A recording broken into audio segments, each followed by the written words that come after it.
देखा नहीं तुमने, अल्लाह के अजाब आग ने आधे अमेरिका को अपनी चपेट में ले लिया है, लपेट में ले चुकी है, चपेट में आ गया है। आधा अमेरिका आग की लपेट में और आधा अमेरिका जो है अल्लाह के अजाब बर्फ की चपेट में आ चुका है। अब जरा अंदाजा लगाइए, अल्लाह ताला का अजाब है। अल्लाह जब जालिम को मोहलत देता है तो जालिम ये ना समझे कि अल्लाह आजिज हो गया है, अल्लाह ताला बेबस है। जालिम को मोहलत इसलिए दी जाती है ताकि उसके अजाब में इजाफा कर दिया जाए। अल्लाहु अकबर कबीरा। अरे अल्लाह ताला की पकड़ से डरो, जुल्म मत करो किसी पर। जब अल्लाह ताला किसी को छूट देता है, एक वक्त तक छूट देता है, जब उसकी पकड़ फरमाता है। अल्लाह तबारक व तआला ने नमरूद को जो है एक वक्त तक छूट दी थी, लेकिन जब उसके दिमाग में कीड़ा काटा, जब वो जो है खुदाई लहजे में बात करने लगा, अल्लाह तबारक व तआला ने जो है उसकी पकड़ फरमाई। एक मच्छर से नमरूद को मार दिया है। जब फिरौन को अल्लाह ताला ने जो है उसको मोहलत दी थी, लेकिन जब वो भी खुदाई लहजे में बात करने लगा, अल्लाह ताला ने उसको दरियाए कुलजुम में डुबो करके मार दिया है। अल्लाह तबारक व तआला की ये शान है, इसलिए खुदाई लहजे में बात मत करना, खुदा बनने की कोशिश मत करना, किसी पर जुल्म सितम मत करना। अल्लाह ताला मोहलत देता है, इसका मतलब ये नहीं कि अल्लाह ताला आजिज है, अल्लाह ताला बेबस है। अल्लाह ताला देख रहा है, वो जो है तुम्हारे करतूतों को देख रहा है। अल्लाह ताला की शान तो ये है, अगर मुआफ करने पर आ जाए, बनी इस्राइल के 100 कत्ल करने वाले एक बंदे को माफ कर देता है, और अगर पकड़ करने पर आ जाए, बुढ़िया के झोंपड़े से एक इंसान गुजरा था, उसने जो है अपने दांतों में खिलाल करने के लिए एक तिनका उठा लिया था। जब उसका इंतकाल हुआ, रब ने फरमाया, तिनका तूने बुढ़िया की बगैर इजाजत के क्यों उठाया था? मैं तेरी इसी बात पर पकड़ कर रहा हूँ। इसलिए अल्लाह तबारक व तआला की जात जो है उसने दिखा दिया है। अमेरिका में जो अजाब आया है कि अमेरिका जो अपने आप को सुप्रीम पावर समझते हैं, जो अपने आप को सुपर पावर ताकत कहते हैं, अल्लाह ताला ने दिखा दिया कोई मुल्क जो है सुपर पावर नहीं है, बल्कि हमेशा से और हमेशा जो सुपर पावर ताकत, बल्कि सिर्फ सुपर पावर नहीं बल्कि सुप्रीम पावर अगर कोई ताकत है वो कोई और नहीं बल्कि वो कायनात में रब्बुल औला की जात है, वो खालिक के कायनात जल्ला जलालहू की शान है। नारे तकबीर, नारे रिसालत, मसलके आला हजरत, फैजाने आला हजरत हुजूर सैयदा सिम्मिया साहिब किबला। माशाल्लाह, जवाब नहीं है सैयद साहब, अंदाजा लगाइए, जवाब नहीं है माशाल्लाह। जितनी मुखालफतें बढ़ती चली जाएंगी, नबी की सुन्नत के खिलाफ कदम उठता चला जाएगा, तबाह हो जाएंगे, और हो गए तबाह, हो गए बर्बाद। इसलिए नबी करीम सल्लल्लाहु अलैहि वसल्लम का इश्क, उनकी मोहब्बत और उनकी सुन्नत से हमें जो है अपना दिल लगाना पड़ेगा। सुभान अल्लाह। हुजूर ने फरमाया, मैं क्या कह रहा था, ये मैंने जुमला मोतरज़ा के तौर पे चंद बातें बीच में बता दी हैं ताकि इससे भी एक मैसेज चला जाए। मैं ये कह रहा था कि इश्क वालों को दलील की जरूरत हसानी साहब नहीं पड़ती है। आपको बताऊं, बस चंद आखिरी लम्हात में आ रहा हूं मैं। एक सहाबी रसूल जिनका नाम है खालिद बिन वलीद, नहीं बोलोगे यार सुभान अल्लाह?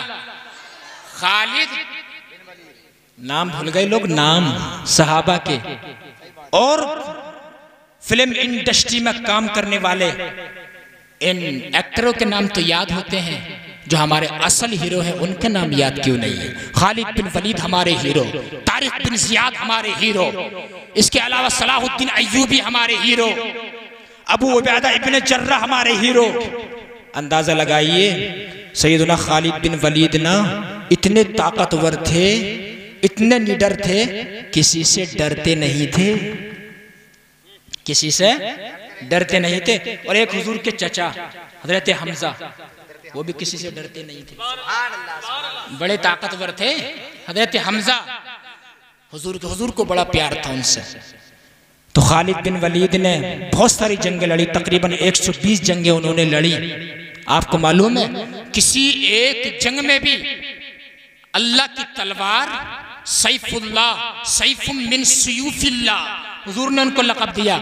किसी एक जंग में भी शिकस्त नहीं खाई, बल्कि अल्लाह ताला ने अपने हबीब के मुँह मुबारक के सदक़े में उनको फतह अता फरमाई। सुभान अल्लाह। खालिद बिन वलीद रज़ी अल्लाह ताला अन्हु ऐसे जाबाज हुजूर के सहाबी हैं, ऐसे ताकतवर सहाबी। जंगे मुअत्ता के मौके पर 35-35 किलो की तलवारें, 7 या तकरीबन 8 तलवारें काफिरों को वासिले जहन्नम करने में उन्होंने तोड़ दी थी। हमसे उठेंगी भी नहीं। सही बात है। बात सुनो, 35 सही बात है। और तकरीबन 8 तलवारें, इतना काफिरों को मारा, उनको वासिले जहन्नम किया कि 8 तलवारें जंग मुअत्ता में खालिद बिन वलीद के हाथ से टूट गई। लेकिन वो जंग जीतते कैसे थे? कहीं मुसलमान 3000 है तो काफिर 1 लाख है, कोई मुकाबला ही नहीं। लेकिन जंग जीतते कैसे थे मालूम है? उनके सर पे जो टोपी थी, उस टोपी के अंदर हुजूर का बाल मुबारक रखा हुआ था। बोलो सुभान अल्लाह। क्या रखा हुआ था? बाल। खालिद बिन वलीद अपनी माँ और बहनों से भी कहना चाहता हूँ, ए मेरी माँ और बहनों, तुम जलसा सुनने के लिए आई हो तो मेरा पैगाम जो है सुन करके ले जाना। अल्लाहु अकबर कबीरा। आज हमारी माँ और बहनों ने जो है हुजूर के सहाबा, हुजूर के सहाबियात, हुजूर के अज़वाज मुतहरात की जिंदगी पढ़ना बंद कर दी है। हमारी माँ और बहनें तो कैटरीना कैफ को पढ़ती है। हमारी माँ और बहनें तो जो है माअज़ल्लाहि रब्बिल आलमीन फैशन लिटरेचर पढ़ती है, ये तो नाफिले पढ़ती है। इसी वजह से जो है सोसाइटी में जो है लुच्चे पैदा हो रहे हैं, लफंगे पैदा हो रहे हैं, मुआशरे में जो है चोर पैदा हो रहे हैं। मेरी बहन, मेरी माँ, जिस दिन तुम जो है हजरत फातिमा के नक्शे कदम पे अमल कर लोगी, उस दिन तुम्हारी कोख से जो है कोई लुच्चा लफंगा, कोई चोर पैदा नहीं होगा, बल्कि कोई खालिद बिन वलीद का किरदार लेकर के आएगा, कोई सलाहुद्दीन अय्यूबी का कैरेक्टर लेकर के आएगा, कोई तारिक बिन जियाद का किरदार लेकर के आएगा। अगर ऐसा हुआ दुनिया में इज्जतें मिलेंगी, मरने के बाद अल्लाह ताला जन्नत में तुम्हारे नाम एक महल अता फरमा देगा। सुभान अल्लाह। नारे तकबीर, नारे रिसालत, मसलके आला हजरत, फैजाने आला हजरत। सुभान अल्लाह, सुभान अल्लाह। अंदाजा लगाइए तो खालिद बिन वलीद किसी जंग में हारे नहीं, शिकस्त नहीं खाई। लेकिन एक जंग ऐसी थी, हुजूर के सहाबी, इधर सुनो, मेरी तरफ तवज्जो दो, जो जा रहे हैं वो क़ज़ाए हाजत के लिए जा रहे होंगे, वापस आ जाएंगे। एक जंग ऐसी थी मुल्क शाम की, तो उसमें उनको ऐसा लगा कि अब यहाँ पर जो है शिकस्त हो जाएगी। हजरत राफे ने कहा खालिद बिन वलीद से, ऐसा लगता हमारी क़ज़ा आ गई, मौत आ गई, पैर उखड़ गए, पस्तगी है। खालिद बिन वलीद ने भी कहा अब मौत आ गई। अल्लाहु अकबर। लेकिन कहा इसी वजह से कि मैंने आज तक जो भी जंग जीती है, मेरी टोपी में हुजूर के सर मुबारक का जो बाल मुँह मुबारक रखा हुआ था, उसकी बरकत से मैंने दुश्मनों को हरा दिया, मैंने कामयाबी हासिल की। लेकिन हाय मैंने जो है दुरूद पाक पढ़ने और लगाना। अल्लाहुम्मा सल्ली अला सय्यदिना व मौलाना मुहम्मद व बारिक व सल्लिमी सलातन व सलामन अलैका या रसूल अल्लाह। कहते हैं आज मेरी टोपी जो है घर रह गई है, आज मेरी टोपी फूले से घर रह गई है। ये आखिरी बात सुनो और ईमान में ताजगी पैदा करो। अल्लाहु अकबर कबीरा। कहते हैं आज ऐसा लगता है जैसे मौत आ जाएगी। मैं बताना ये चाहता हूँ आप हजरात को, आशिकों को दलील की जरूरत नहीं होती है, वो ऐसे ही मान लेते हैं। लेकिन जरा सुनो, जब अल्लाह ताला का शेर चारों तरफ से जो है दुश्मनों के नरगे में आ गया है, हुजूर अलैहिस्सलातु वस्सलाम अपने एक सहाबी अबू उबैदा इब्ने जर्राह को ख्वाब में मिले। सुभान अल्लाह। ख्वाब में ज़ियारत की और कहा अबू उबैदा से, अबू उबैदा तुम यहाँ सोए हुए हो, अल्लाह का शेर जो है काफिरों के नरगे में फंसा हुआ है, उस पर मुसीबत आ गई है, जल्दी जाओ। हजरत अबू उबैदा इब्न जर्राह ने ऐलान कर दिया, रातों रात काफिला तैयार हो गया। लेकिन उधर खालिद बिन वलीद की बीवी शरीक हयात जिसका नाम उम्मे तमीम था, उनको पता चला आज तक अल्लाह ताला का शेर के पैर कभी उखड़े नहीं थे, आज तक अल्लाह ताला का शेर कभी हारा नहीं, आज उस पर मुसीबत कैसे आ गई है, जरूर कोई बड़ी बात हुई है। जब उनकी बीवी ने गौर किया, घर में चक्कर लगाया, खालिद बिन वलीद की टोपी घर में रह गई थी। बोलो यार सुभान अल्लाह। घर सर में टोपी रह गई। अंदाजा लगाइए, हुजूर के मुंह मुबारक की बरकत बता रहा हूँ, तबर्रुकाते और आसार को साबित करने की कोशिश कर रहा हूँ। अल्लाहु अकबर कबीरा। उन्होंने जो है अपना नकाब पहना, पहनने के बाद जो है एक आलीशान सवारी पे सवार हो जाती है और जाने लगी। हजरत अबू उबैदा इब्ने जर्रा ने देखा, ये नकाब पोश कौन है, इसको पकड़ के लाओ, कहीं ऐसा ना हो ये जासूस हो। उसको पकड़ा गया। उसने कहा मुझे ना छेड़ो, मैं खालिद बिन वलीद की बीवी उम्मे तमीम हो। सुभान अल्लाह। का क्या बात है? कहा मैं जाना चाहती हूँ। वो एक टोपी छोड़ गए हैं, उसमें हुजूर का मुंह मुबारक है, ये टोपी में जाकर दे दूंगी, अल्लाह ताला कामयाबी अता फरमा देगा।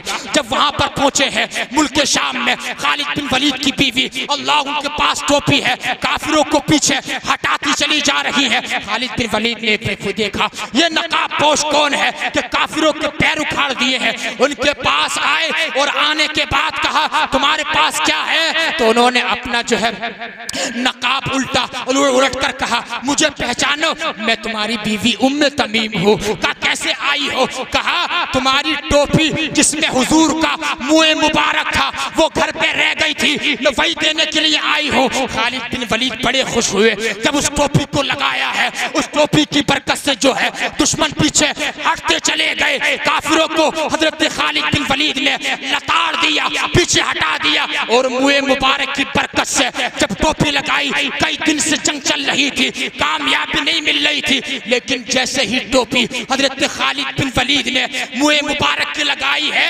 फतह अल्लाहु अलैहिम, अल्लाह ताला ने हजरत खालिद बिन वलीद को उस टोपी के अंदर मुंह मुबारक की बरकत से उसी दिन उनको फतह अता फरमा दी। और ऐसी फतह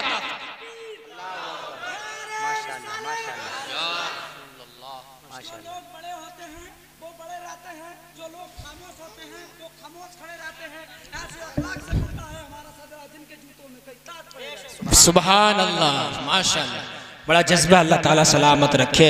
अल्लाह ने उसी दिन खालिद बिन वलीद को फतह अता फरमा दी, ऐसी फतह कि जमाना उनके ऊपर रश्क करता था। अल्लाहु अकबर कबीरा। मैं पूछना चाहता हूँ उन लोगों से जो लोग कहते हैं कि ये नहीं है वो नहीं है, कुरान में ये नहीं है वो नहीं है, बिद्दत है बिद्दत है, शिर्क है शिर्क है। मेरे भाई जरा बताओ कुरान की कौन सी आयत में है कि नबी का बाल अपनी टोपी में रख लेना? हदीस में कौन सी हदीस में है कि नबी ने फरमाया हो मेरा बाल अपनी टोपी में रख लेना? लेकिन वो आशिक थे, उन्हें दलील की जरूरत नहीं थी। वो इस बात को समझते थे कि इश्क वाली बातें जो हैं किताबों में नहीं बल्कि वो दिल की किताब में मिलती है। सुभान अल्लाह। ये खालिद बिन वलीद की टोपियां है कसम खुदा की, जिससे अल्लाह ताला ने उनको बहुत बुलंद शान अता फरमाई। बात समझ रहे? ए नौजवानों, उनके किरदार पे अमल करो। बात समझ रहे? उनके नक्श कदम पे आओ, तब जमाने को तुम बदल दोगे, इनकलाब आ जाएगा।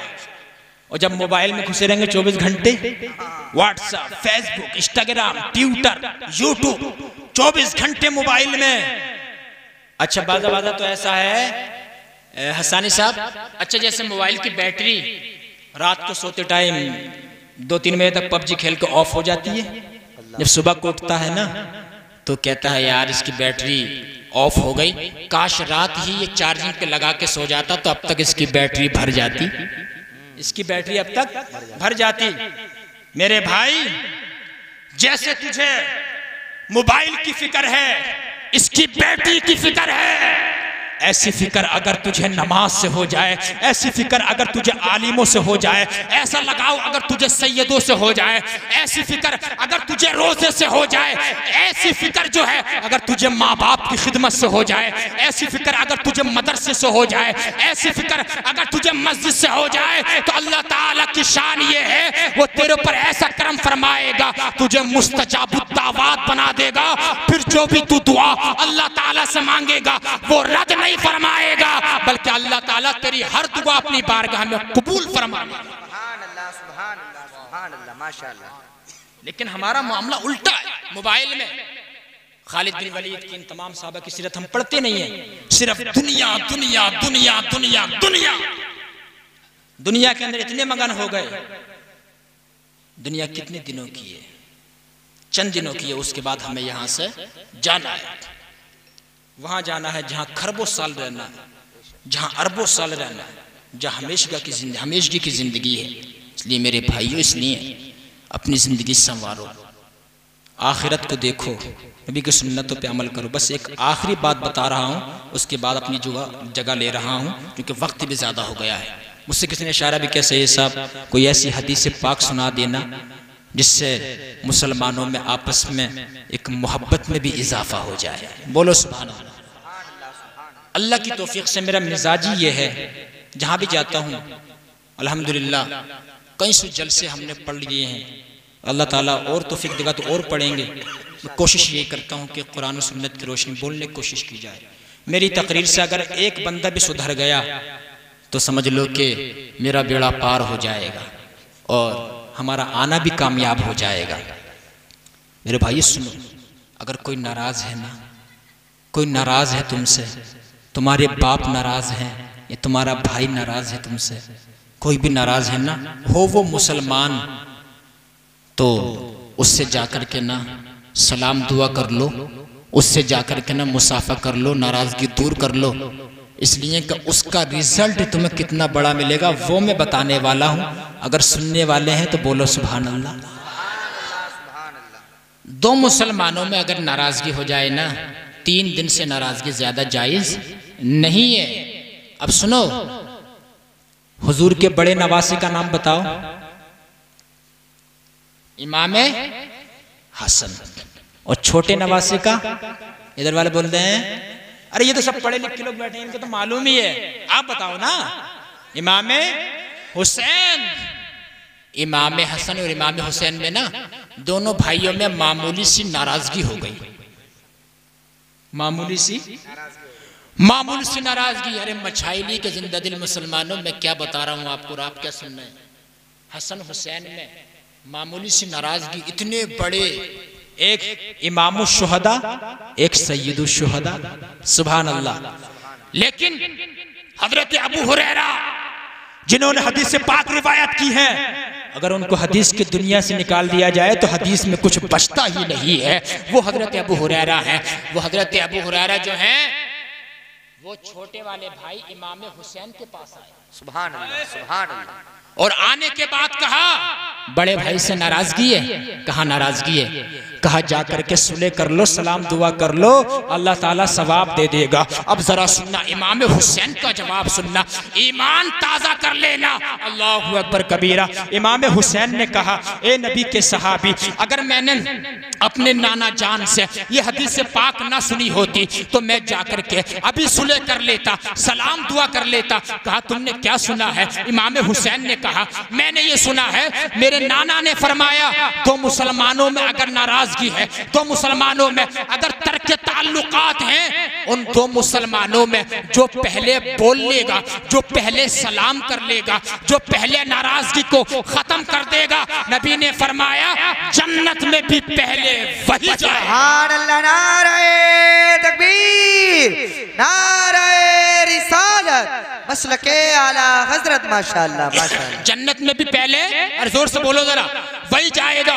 मत देख अगर मेरे भाई से नाराजगी है, मैंने उससे जाके सलाम कर लिया, जमाना कहेगा बड़ा बेगैरत था, जाकर के सलाम दुआ कर ली। नहीं नहीं, जमाने को मत देख, जमाने को लात मार और नबी की हदीस को सीने से लगा ले। अल्लाहु अकबर कबीरा। इमाम हुसैन ने कहा अगर मैंने पहले जाकर के सलाम कर लिया, मैंने पहले जाकर के नाराजगी को दूर कर लिया, कहीं ऐसा ना हो नबी की हदीस से पाक के मुताबिक बड़े भाई हसन से पहले जन्नत में मैं चला जाऊं, क्योंकि नबी का फरमान बदला नहीं जा सकता है। इमाम हुसैन ने कहा मैं ये चाहता हूं बड़े भाई मेरे पास आए और सलाम दुआ करें ताकि जन्नत में भी पहले बड़े भाई चले जाएं। सुभान अल्लाह। हजरत अबू हुरैरा जो है इमाम हसन के पास आए और आने के बाद कहा छोटे भाई तो ऐसा ऐसा कहते हैं। इमाम हसन ने कहा सदक़ अखी, मेरे भाई ने सच कहा।